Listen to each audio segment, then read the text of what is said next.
Hey, I couldn't make it in today, so I thought we'd do our get your work through YouTube. So today we're looking at the binomial distribution. It's going to give you one little go at trying to have a practice question, so you can have a read through it and pause it so you can do it, and I'll go through it in 5, 4, 3, 2, 1. Alright, here we go. So first of all, we're going to do our number of combinations to get 2 3s in 7 rolls. So I've got 7 rolls, number of combinations, and I want 2 of them are 3s. Next, we're going to have a probability of getting 2 3s. So that means the probability of getting 1 3 is 1 out of 6.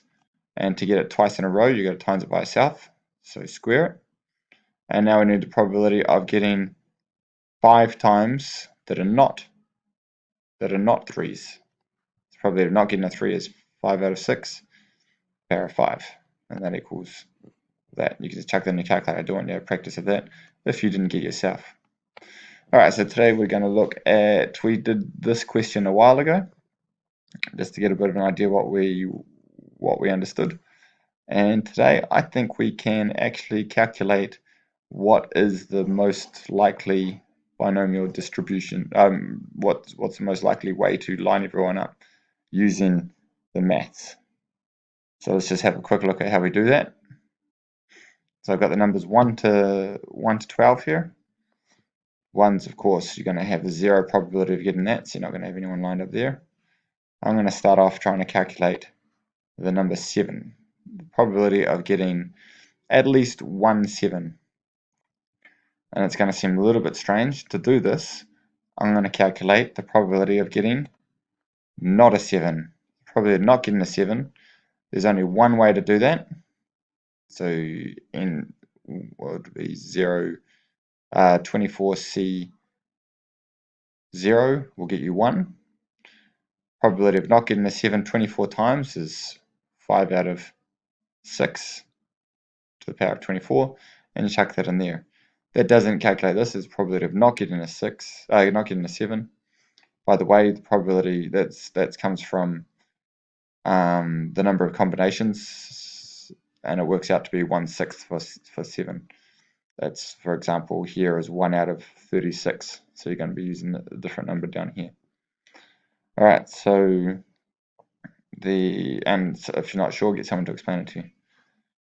Probability of this one, of getting at least 1 7, would mean that I would have 1, which would be probability of, like, it's certain that something's going to happen, of either you're going to have not a 7 or a 7, minus probability of not getting a 7, will get you the probability, which I typed in wrong, should be a 9 there. I'll quickly change that. 9.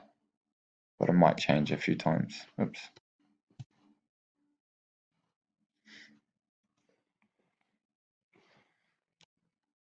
So the probability that goes in here would be 0.9874.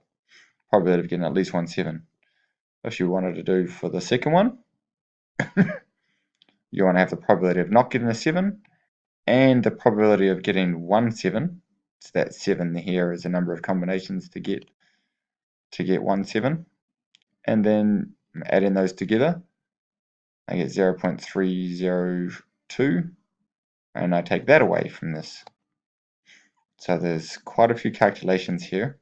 I want you to try and figure out, because this is obviously the most common thing to happen, there's only about 1.26% chance of it not happening. And when you fill this table, you're going to find the most probable one is the place where the first person will go, etc., until you've got all 24 people in your distribution. There's lots of calculations here. I'm expecting you to work together and try and come up with a class solution of what is the best way to line everyone up. So make sure everyone knows what they're doing so you don't have to do as many calculations. Alright, good luck. And when you're finished, I'll put a link below to some questions from a site. There's a few notes there that will sort of look like this. I might as well get it up. You got some notes here. Goes through the basic stuff. They go through Pascal's triangle and a formula here. I don't need you to worry about that formula at all. This is just a NCR, or whatever you want to call it. This is K. And at the bottom they talk about they got some more formulas for variance and standard deviation. This mean value, you might be able to make sense of it yourself if you know a little bit about probability. These ones here are a story for another day. And you've got 12 questions here at the bottom. You could ignore any of the ones at this stage about variance or standard deviation, or you could give them a go if you want. It's just following a formula. Good luck.